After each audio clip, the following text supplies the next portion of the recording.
chose-là et de la belle ouvrage bien faite. Ici, c'est la charlotte aux pommes, parce que quand je recevais, parce que maintenant, ça arrive moins souvent, il y a toujours une charlotte au dessert. Et celle-ci, c'est la charlotte aux pommes, qui est le dessert préféré de plusieurs de mes invités. Il y a aussi dans ce livre-là notre première expérience culinaire, parce qu'un jour où, moi je suis pas vieille, là, j'ai peut-être 6 ans, Marie-Ève a 7, puis Jean-François a 4 ans de plus que moi, il y a 10 ans à peu près. Et c'est l'anniversaire de maman, et on décide de lui faire un beau dessert pour son anniversaire. Alors on choisit évidemment l'illustration qu'on trouve la plus inspirante, ça s'appelait l'ananas à la bourdaloue. Là on fait, oh, on fait ça. Ça a pris beaucoup de temps pour créer une horreur sans nom. C'était, je pense qu'on a fabriqué la meilleure colle sur le marché en faisant cette recette-là. Et je me souviens que quand elle est revenue à la maison, elle a vu, et pour elle, c'était touchant que ce soit de ce livre-là qu'on ait tiré la recette. Et puis on le savait tous, là, on a pris une bouchée, puis on savait tous que c'était immonde. Mais ça reste un souvenir qui est quand même important et touchant, parce que c'était ses 3 enfants qui s'étaient donné le mal de lui faire quelque chose pour son anniversaire, puis qui avaient tiré ça dans un des livres les plus importants pour elle.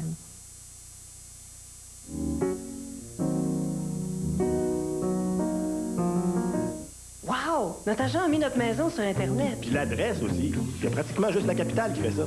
Tiens, on a déjà des visiteurs. Avec les garanties que l'agent de la capitale offre, on va la vendre rapidement.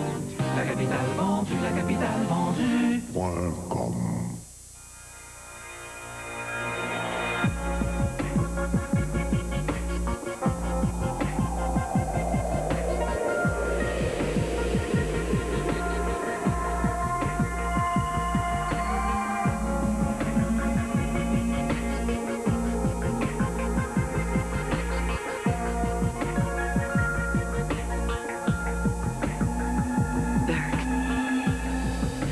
L'émotion en boîte. Un autre anniversaire? Je m'en fiche. J'ai un secret pour une peau d'aspect plus jeune. Le duo Neostrata. Il atténue l'apparence des rides. Une crème de jour avec AHA qui exfolie l'épiderme et un complexe de nuit au rétinol qui le revitalise. Neostrata, un duo qui travaille pour moi jour et nuit. Essayez-le, vous commencerez à voir les résultats en 10 jours. Quant à votre secret, personne ne le dira, pas même le temps. Savez-vous ce qu'il faut pour devenir la plus grande société de fonds de placement au monde? Il faut plus de 500 professionnels de l'investissement qui font des recherches sur plus de 5000 sociétés chaque année. Il faut plus de 30 000 personnes qui travaillent jour et nuit dans votre intérêt. Il faut des ressources et des résultats. Alors si elle dispose de tels moyens, imaginez ce que cette société de fonds peut faire pour vous. Fidélité. Faites travailler la plus grande société de fonds au monde pour vous.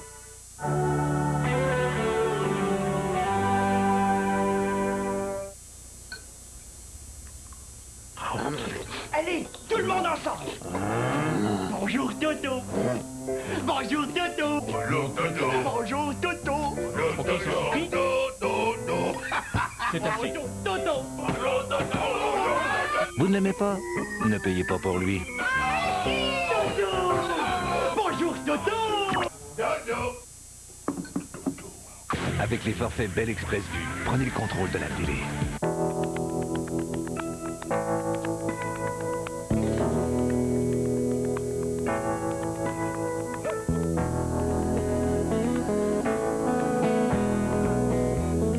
Peu importe où vous transportent vos rêves d'avenir, nous pouvons vous aider à bâtir le REER qui vous mènera à destination.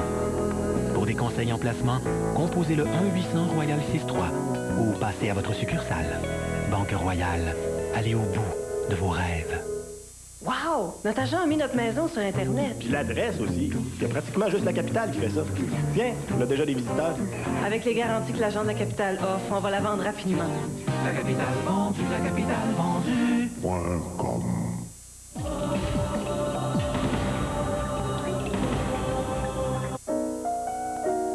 En 1964, Charlotte Boisjoli se remarie avec le comédien Jean-Pierre Crompin. Il s'implique dans la formation de la relève. Oui, maman a toujours été une personne très engagée, à la fois dans son métier, à la fois dans sa cuisine et à la fois dans des convictions sociales qu'elle épousait. Mais ça, c'est elle. Certaines personnes, dont moi et mon entourage immédiat, étions très heureuses que ça se passe. On s'est dit, enfin, il se passe quelque chose au Québec. Et au surplus, je trouvais que cette révolution, ô combien tranquille, avait duré assez longtemps, qu'il fallait que ça brasse un peu. La crise d'octobre ne laisse pas Charlotte indifférente. Depuis longtemps, elle sympathise avec les prisonniers politiques, dont les enfants de la famille Rose. Mon mari de l'époque, il dit, on a l'impression qu'il n'y a personne qui s'occupe de Madame Rose, qui est quand même la mère de ces enfants-là. Puis à un moment donné, ils les ont quand même trouvés. Ils ont trouvé Paul Jacques et Lise. Et ils étaient en prison tous les trois. Puis il dit, la mère, probablement qu'elle est bien seule, que personne ne s'en occupe. Alors est-ce qu'on ne peut pas faire quelque chose? Ben, j'ai dit oui, certainement. Alors j'ai appelé, je faisais partie de plusieurs associations pour les gens qui avaient été emprisonnés en vertu des mesures de guerre. Il y en avait 375, dont Gaston Miron, puis bien d'autres. Alors, j'appelle la directrice, et puis elle ne pouvait pas me donner le numéro de Mme Rose, bien sûr, mais elle a téléphoné à Mme Rose, qui a été d'accord pour me recevoir. Là, c'est sûr que ma mère était bien impressionnée, parce que là, après, quand elle a déposé le combiné, elle a dit, mon Dieu, Seigneur, Charlotte Boisjoli va venir ici. Là, on s'est fait le ménage, puis là, c'était épouvantable. On était là, vraiment très impressionnés, parce que c'était assez inhabituel là, d'avoir de la visite, de la grande visite comme ça. Et on est arrivé chez elle. Et elle m'a dit, ça me fait tellement plaisir. Vous ne pouvez pas savoir ce que ça représente pour nous parce que personne ne nous regarde. Les gens ne veulent pas me parler. Ma sœur est en rupture de banc avec moi. Les gens de ma famille, comme les voisins, on est regardés comme des parias. C'est là que j'ai rencontré Suzanne, qui est devenue une très grande amie, qui est une fille absolument extraordinaire. Chacun a été atteint différemment à cette époque. Et Charlotte, c'est ça qu'elle est venue chercher et c'est ça qu'elle est venue nous donner aussi. Elle est venue nous donner son amour, sans condition. À la même époque, Charlotte donne naissance à Emmanuel, un enfant trisomique. C'est une grande épreuve. Emmanuel, c'est la fille de mon deuxième ex. Et à la naissance, c'est épouvantable ce que ça fait. Puis je pensais surtout à lui parce qu'il rêvait d'avoir des enfants. Il n'y en avait pas. Et je me disais, c'est épouvantable. Puis on l'a su tout de suite, hein, qu'elle était trisomique. C'est énormément de travail, c'est énormément d'attention. Elle s'est consacrée à ça comme elle se consacrait à tout ce qu'elle a fait, avec beaucoup d'engagement, beaucoup de passion. Bon, Emmanuel a vécu une bonne et belle vie. J'ai compris que ces enfants-là pouvaient parler. Et que quand ils ne parlaient pas, c'est qu'on ne s'était pas rendu compte qu'ils étaient sourds. Mais il y avait moyen de les faire parler. Alors j'ai commencé à la faire parler. Elle n'avait pas tout à fait 4 mois. Après son bain, chaque fois que je la baignais, à la même heure, chaque jour, je l'étendais sur son petit... sa petite table allongée. Et je lui disais « bonjour ». bonjour pendant 15 fois, toujours sur le même ton. Elle avait 3 mois et 3 semaines. Et à 4 mois et 1 semaine, parce que tout ce qu'elle faisait, c'était de regarder le plafond sans aucune réaction, jusque-là. Puis là, elle a fait Azou. Alors moi, j'étais sûre qu'elle essayait de dire bonjour. À partir de ce moment-là, je l'ai fait parler, puis elle parlait. C'est la seule personne qui réussissait à tenir tête à son père. Quand elle disait non, mais elle ne le veut pas. Ça allait passer par là. J'ai vu Charlotte, et ça, je lui tire mon chapeau. J'ai vu Charlotte aller chercher ce qu'il y avait. J'emprunte le titre au livre que Jean-Pierre Compin a écrit à l'époque, parce que lui aussi a fait des pas. Voyez-vous, nous sommes des êtres de relation, et à l'occasion de la rencontre d'un être qui est peut-être un peu différent, mais qui a une richesse que peut-être les autres n'ont pas, ou d'une autre façon, on fait des pas. Et Jean-Pierre Compin a écrit « Sous l'écorce ». Et le génie de Charlotte, ça a été toujours d'aller voir sous l'écorce. C'est comme ça qu'elle devient une grande dame. Elle est morte à 16 ans et 4 mois, mais elle savait très bien ce qu'elle voulait et elle savait très bien le dire. À un moment donné, j'ai été plaquée par mon deuxième ex parce qu'il faut vous dire que j'ai été mariée 2 fois. Je n'avais pas compris la première fois. Ça m'a pris 2 fois. C'était très dur, très dur. Mais il est parti avec la plus jeune élève du cours, la plus jolie, la plus mignonne, la plus ceci, la plus cela. Alors on prend un coup de vieux dans ce temps-là parce qu'il y avait 15 ans de moins que moi. Alors ça remue considérablement. Mais ça nourrit l'écriture. Alors, j'ai donc écrit cette nouvelle pour Châtelaine.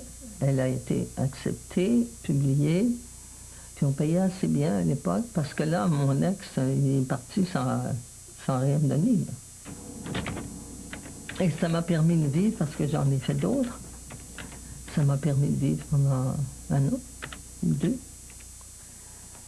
Alors, le premier que j'ai écrit, c'est Remous-ménage, où je raconte cette rupture avec mon deuxième ex. Et puis, eh bien, il y a Jacinthe, qui a fait un grand scandale, c'est pour ça que ça s'est bien vendu. Et c'est un récit à saveur érotico-mystique. Et puis, il y a des critiques qui ont été très désagréables.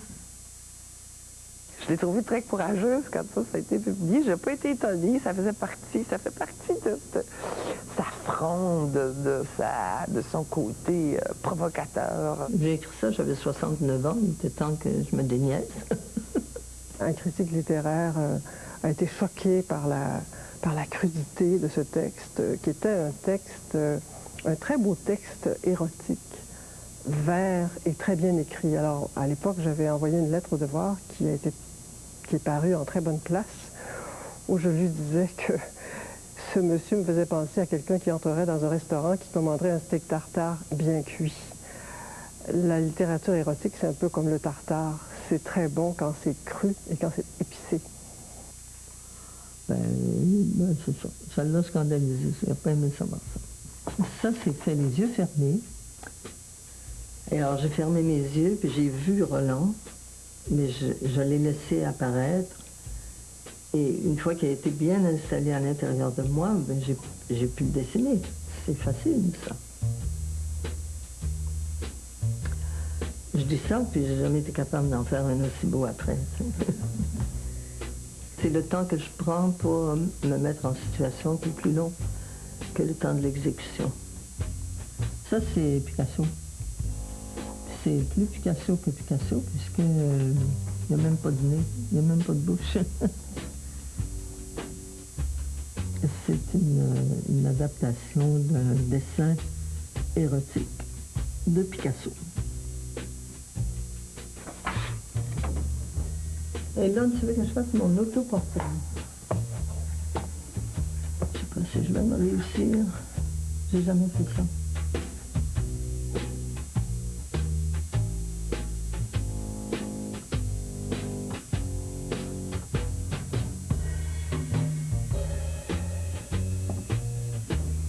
Ah ben dis donc, je l'aurais bien éloigné. Oh, que j'ai l'air de mauvaise humeur.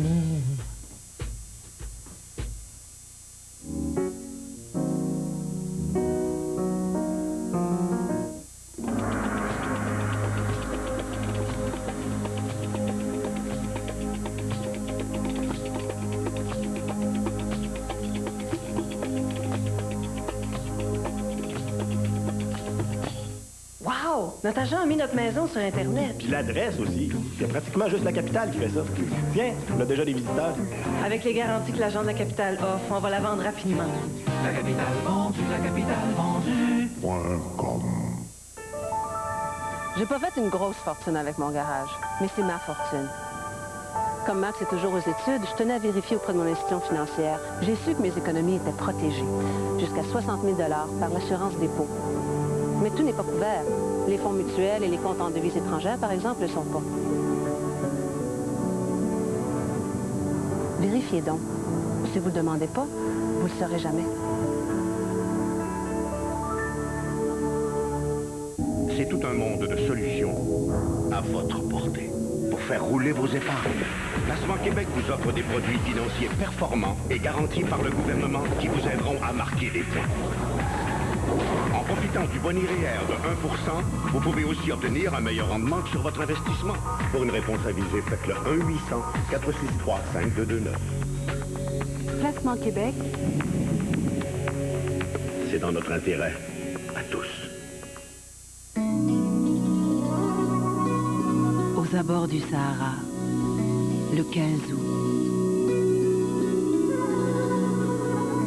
Dans le monde, on parle plus de 3000 langues. Mais selon moi, aucune d'elles n'a de mots pour décrire tout ça.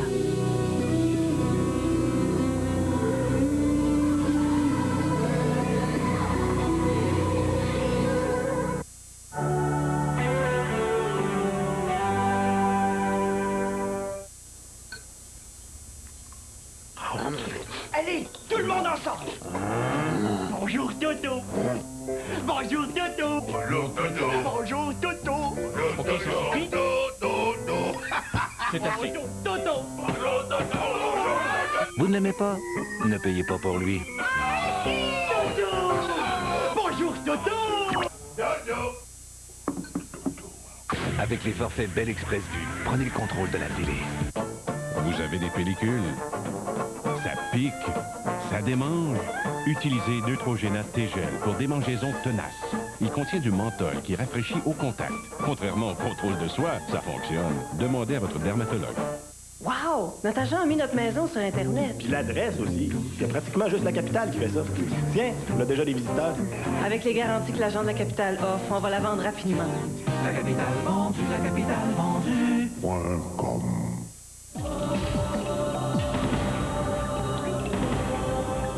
Ce que j'admire chez elle, c'est son instinct d'abord de comédienne. J'ai eu l'occasion avec elle d'assister à des auditions. Et puis, ça m'a toujours épaté sous le personnage, parce que les élèves qui se présentaient pour une audition, on dit, ah, c'est un élève de... On disait à l'époque, c'est un élève de Roset, c'est un élève d'un tel, d'une telle. Mais elle était capable de regarder en dessous de ce personnage, parce qu'on veut toujours copier son professeur. Elle allait chercher la nature profonde. Quand je suis arrivée chez Charlotte, je passais à travers toute cette ribambelle de professeurs et j'avais entendu parler d'elle en beaucoup de bien, mais on me disait que c'était une personne assez rigoureuse, qui pouvait être un peu dure et ça me faisait bien peur. Charlotte a été mon premier vrai professeur de théâtre. Quand j'ai décidé de laisser tomber l'université pour aller faire du théâtre, je me suis dit, bon, OK, par quoi je commence? Il y a quelqu'un qui m'a dit, va voir Charlotte Boisjoli, c'est une excellente pédagogue, elle va t'apprendre le métier, tout ça. Et j'avouerai aujourd'hui que je ne connaissais pas Charlotte Boisjoli avant ça. Alors je suis allé la voir et on a commencé des cours comme ça avec elle, des cours privés de texte, des cours aussi privés d'improvisation. Et c'est effectivement une très grande pédagogue. Charlotte était flamboyante. C'était un professeur, comme on en voit dans tous les clichés cinématographiques. Elle était imposante, elle avait beaucoup de charisme, elle a une culture incroyable et on était tous devant elle, de regarder les autres travailler. Tout ça, ça m'impressionnait énormément. Mais vraiment, elle savait ce qu'elle faisait, elle savait travailler avec les jeunes, elle savait leur donner confiance en eux. Je pense que pour être un bon prof, a priori, il faut au moins réussir à communiquer notre passion de ce qu'on enseigne, le jeu, mais aussi de savoir créer, de savoir allumer l'étincelle chez la personne à qui on enseigne. Cette étincelle qui va devenir passion, si elle ne s'est pas déjà fait. Et Charlotte a ce talent-là, ce don-là, on l'écoute avec passion. Puis on a envie d'apprendre ce qu'elle sait. Puis on a envie d'aller loin. Nous sommes des êtres de relation. Et quand vous êtes en relation avec Charlotte, c'est un bonus, c'est un plus. Elle vous fait réaliser des choses que vous n'aviez pas comprises de vous-même. Je pense que c'est comme ça qu'on progresse. Ce que Charlotte nous enseignait, c'était la vérité. Et ça revenait toujours à ça. Et c'était... ce que Charlotte m'a enseigné à l'époque, c'est ce que je mets encore à l'épreuve aujourd'hui. Et c'est ce dont je me rappelle encore. Et c'est les grandes lignes de l'école de Charlotte ont toujours été la vérité. Trouver la vérité, trouver le personnage, trouver la situation, trouver tous les éléments essentiels dans une situation pour pouvoir rendre la vérité de ce personnage-là. Oh, Yolande. Une dernière vérité attend Charlotte, le cancer. Quand on m'a dit que j'avais un cancer du sein, j'ai été très découragée parce que je faisais sous un ciel variable. Ça m'a beaucoup fait réfléchir ce qui vient d'arriver à votre sœur aînée. Vous pensez à la mort? Le médecin m'avait dit qu'éventuellement je pourrais porter une perruque, tout ça, mais j'ai dit, mais voyez-vous, ça n'a pas de bon sens. Je suis là tout le temps. Bon, en tout cas, j'étais très choquée de ça. Et pendant 5 ans, j'ai pris du tamoxifène, puis on n'a plus entendu parler de rien, ça a très bien été. J'ai continué à travailler. Et après 7 ans, c'est revenu. C'est revenu, mais ça a essaimé partout, dans les os, au foie, à la plèvre, et même sur le crâne. Il n'y a que la cervelle qui a été protégée. Alors, comme j'ai toujours dit que j'avais rien dans la tête, que ce soit confirmé par un scanner, je trouvais ça extraordinaire. Il y a des moments où ça a été énervant, particulièrement au début de la rechute, parce qu'on ne savait vraiment pas et que ça allait extrêmement mal. À telle enseigne qu'on ne pensait même pas qu'elle sortirait de l'hôpital au moment où on l'a rentrée. Depuis, ça s'est stabilisé. Maman elle-même s'est faite, d'une part, à l'idée de sa maladie, d'autre part, à l'idée de sa propre mort. J'ai frôlé la mort plusieurs fois dans ma vie. Et je suis rendue à la 7e vie. Il paraît qu'il y en a 9 d'ailleurs. En tout cas, j'en ai 7 là, pour l'instant. Et c'est le désarroi devant l'incertitude, devant l'ignorance totale de ce qui va arriver. Elle est malade depuis 1 an. On s'est vu beaucoup, puis on s'est parlé de tout. On se parle de tout. Il n'y a pas de sujet qu'on n'aborde pas. Au fond, ce que je me demande, c'est qu'est-ce qu'on a appris toutes les deux à travers ça? Parce qu'elle a appris des choses. Moi, j'ai appris des choses. C'est pas les mêmes choses, mais moi, j'apprends un rapport à la vie qui est assez exceptionnel, là, un amour de la vie. La vie continue. Puis chaque petit moment présent, c'est un petit bout d'éternité. Quand on les met tous ensemble, on reste dans l'éternité. J'avais 80 ans, là, je commence à comprendre bien des affaires qui, jusque-là, me paraissaient aberrantes. Il en parle beaucoup, il les a eues il y a quelques jours. Au fond, je trouve ça dur, je trouve ça douloureux, je trouve ça pénible de la voir souffrir. Ce que je trouve le plus dur, c'est de voir, j'ai le sentiment que ça lui fait de la peine de devoir se passer éventuellement de la vie.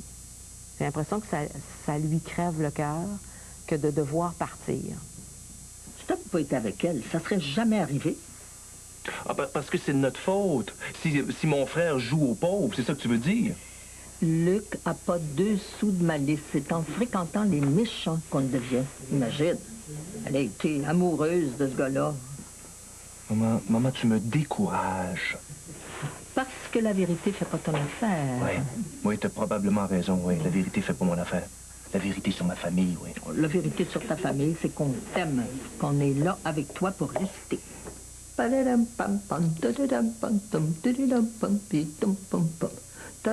là, c'est parce que je suis malade, là, en ce moment. C'est pour ça que j'ai plus de voix. Ah, moi, tu sais que c'est décourageant. Très, très décourageant. Alors, je vais vous saluer, je vais vous dire au revoir. Salut!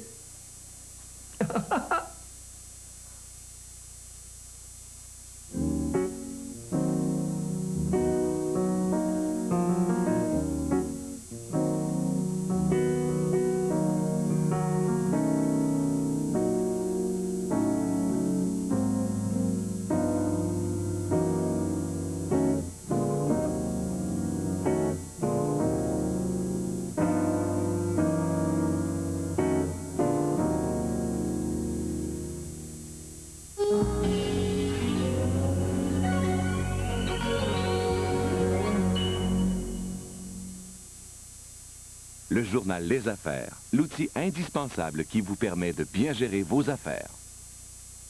Le plus difficile, c'est de faire les premiers pas.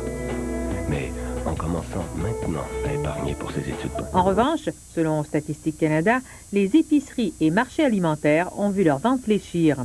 L'économiste Stéphane Marion de la financière Banque nationale considère réjouissantes les statistiques de mars, même si les ventes hors automobile se sont légèrement repliées.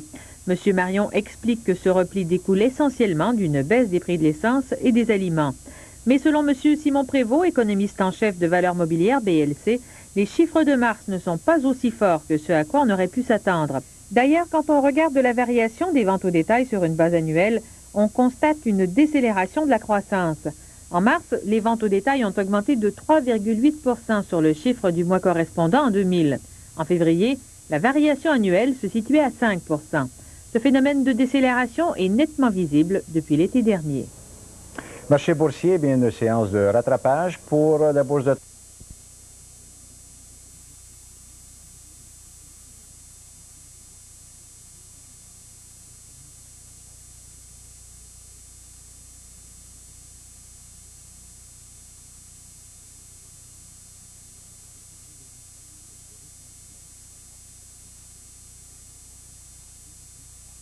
En présentation spéciale dès le 13 février, 20h, à Canal D. Moi, il n'y a rien que j'aime plus que l'automne dans les cantons de l'Est. Les contrastes dans les couleurs, du jaune jusqu'au rouge, le froid du matin, la puissance du soleil du midi. Ça me fait penser au bleu de Saint-Benoît qui allie aussi ces contrastes-là, du doux, du fort. Les fromages de chez nous, goûtez la beauté d'ici.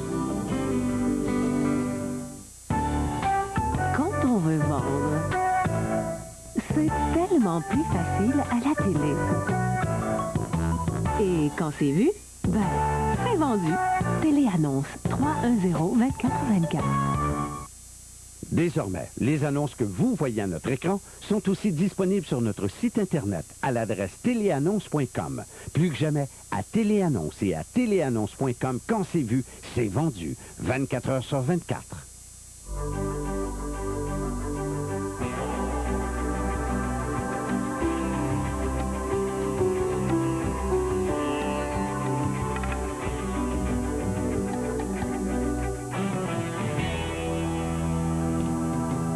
Mais il se rappelle toutes ces belles années vécues auprès d'elle. Maintenant séparés, l'étape est, l'apport financier sera ajusté. Mais au fond de son cœur, cet homme déchiré ne pense qu'au bonheur d'un jour la retrouver.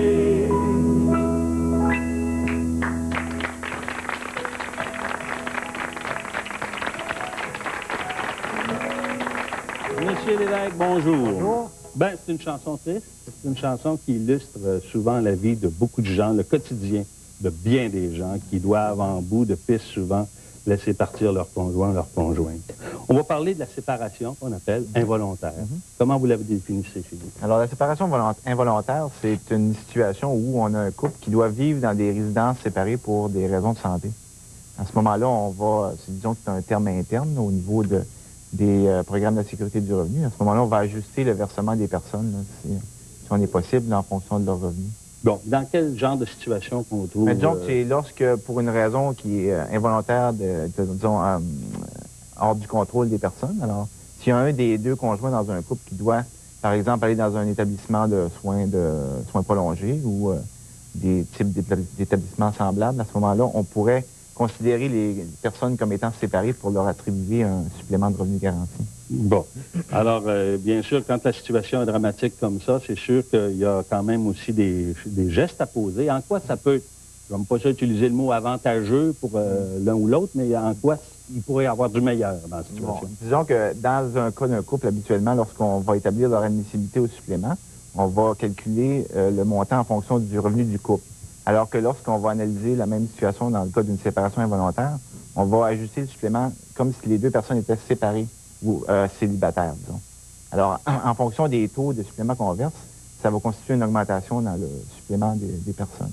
Si on prend par exemple dans un couple où les revenus sont tous à l'homme et que la dame n'a moins de revenus, à ce moment-là, ben, en établissant le paiement selon une séparation involontaire, la dame serait admissible, alors que dans la situation antérieure sur le revenu du couple, elle ne l'aurait pas été. Là. Et ça peut représenter combien? Ben, dans une situation comme celle que je viens de vous élaborer, où une personne dans le couple n'aurait aucun revenu, à ce moment-là, ça pourrait être jusqu'à 500 $ par mois là, en plus de la pension de base qui est versée.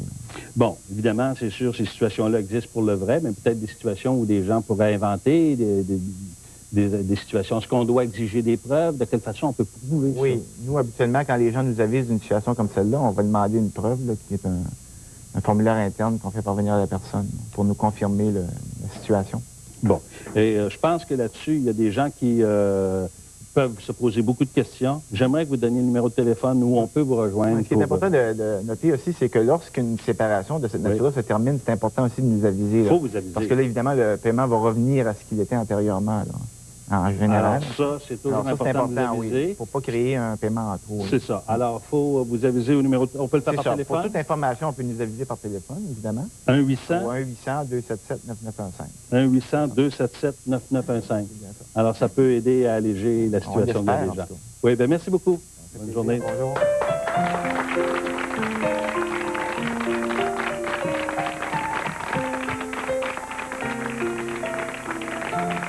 C'est le temps de vous présenter notre chorale d'aujourd'hui, hein? L'ensemble vocal Nuance de Montréal, et qui organise d'ailleurs une, comment vous appelez ça, une dégustation de vin fromage chantant ou juste du chantant au fromage? Oui?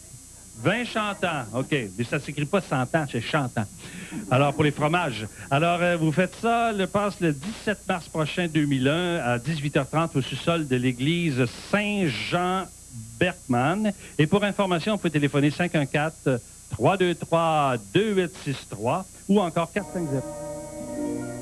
Et des hommes, dis-moi. Est-ce qu'elle en reçoit souvent, d'après toi? Quoi? Oui, des hommes d'affaires. Des hommes avec lesquels Lorraine est amenée à travailler. Elle leur donne souvent rendez-vous ici, à l'hôtel? Oh, non. En réalité, autant que je me souvienne, aucun homme n'est jamais venu la voir. Quoique, en y réfléchissant bien, un jour, j'ai croisé l'un de ses amis alors que je m'apprêtais à sortir. Il fait partie de sa fondation. Brad Carlton. Oui, il est venu une fois. Brad Carlton? Tu l'as déjà rencontré, peut-être? Ah, oui. Je sais qui c'est.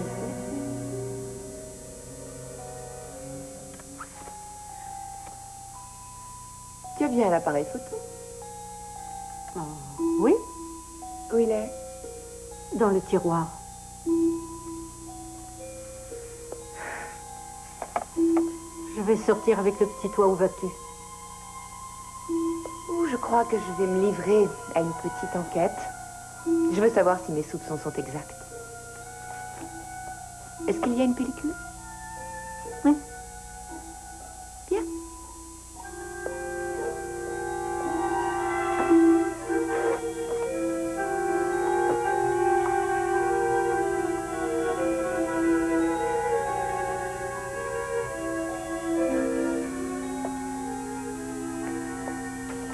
Michael? Fred? Je ne vous avais pas entendu entrer. Comment allez-vous? C'est à vous qu'il faut le demander. Comment ça? Vous savez très bien. Ah, si vous voulez parler de l'audience, Je parle il y a... du jugement qui a été rendu. Vous êtes au courant?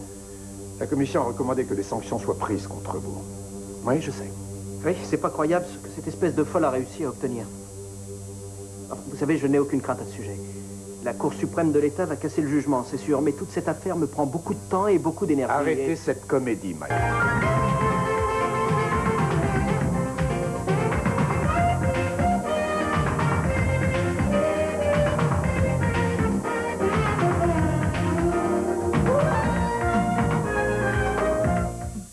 Ce mardi. Bonjour. Le festival le plus drôle au monde. Je me rappelle même pas. Voilà le mari de Christine.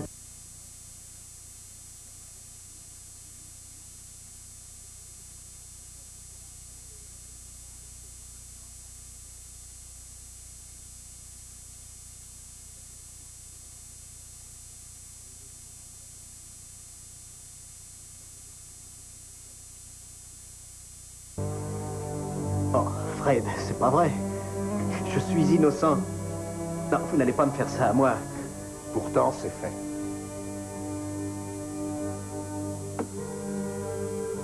La cour d'appel me donnera raison, je n'en doute pas. Cela m'étonnerait. Mais quoi qu'il en soit, votre carrière chez Gaines et Peterson est bel et bien terminée.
Pacino. Qui veux-tu que ce soit? Vois-moi. Par les temps qui courent, une femme se doit d'être prudente. Surtout quand elle vient ouvrir avec presque rien sur le dos. Est-ce que tu aimes? Oui, tout à fait. Cette tenue n'est pas trop posée à ton goût. Tourne-toi un peu que je puisse me rendre compte.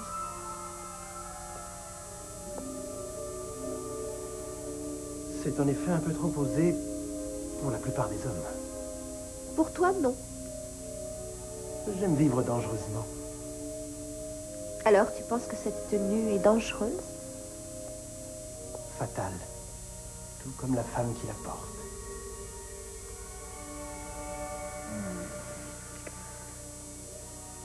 Qu'est-ce que tu m'as manqué? M'a manqué aussi, Lorraine. Vraiment beaucoup. Ça fait trop longtemps. Beaucoup trop longtemps. Mais puisque nous sommes ici tous les deux, voilà une excellente occasion de rattraper le temps perdu.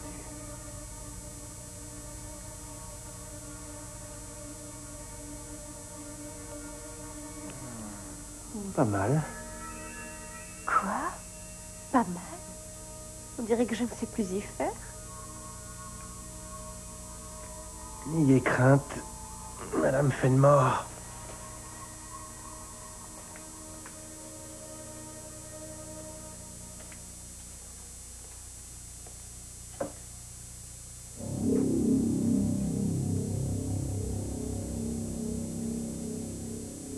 Ma chérie, quand tu dis que tu fais tout pour que ce mariage réussisse, eh bien, je le crois. Je pense que tu essaies réellement de sauver ton couple.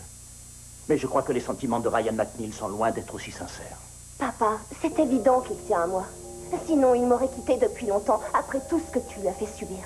Pendant des semaines, il t'a fait croire qu'il avait un emploi alors qu'il n'en avait pas. Il vient juste d'en trouver un. Il n'a pas cessé de te raconter des mensonges. Papa, je suis au courant, Ryan m'en a parlé. Quand te l'a-t-il dit? Ça n'a aucune importance. Ce qui compte avant tout, c'est que Ryan m'ait dit la vérité. Et je sais pourquoi il a attendu si longtemps. Ah bon? Et pourquoi ça? Il ne voulait pas me saper le moral. Il ne voulait pas que je me fasse du souci alors que les fêtes de Noël approchaient. Il essayait de me protéger, papa. Il tient à moi. Mais de toute façon, ce garçon peut faire n'importe quoi. Ça ne fera aucune différence. Tu lui trouveras toujours une bonne excuse. Je ne lui cherche aucune excuse. Enfin, il se trouve que je l'aime. Et je le crois, papa. Pourquoi tu me dis toutes ces choses affreuses sur lui? Mais qu'est-ce que tu essaies de me faire? Je voudrais que tu comprennes ce que j'essaie de te dire. Que tu comprennes enfin à quel point tu t'es trompé en épousant ce garçon. Ne te donne pas tant de mal, parce que ça n'arrivera jamais.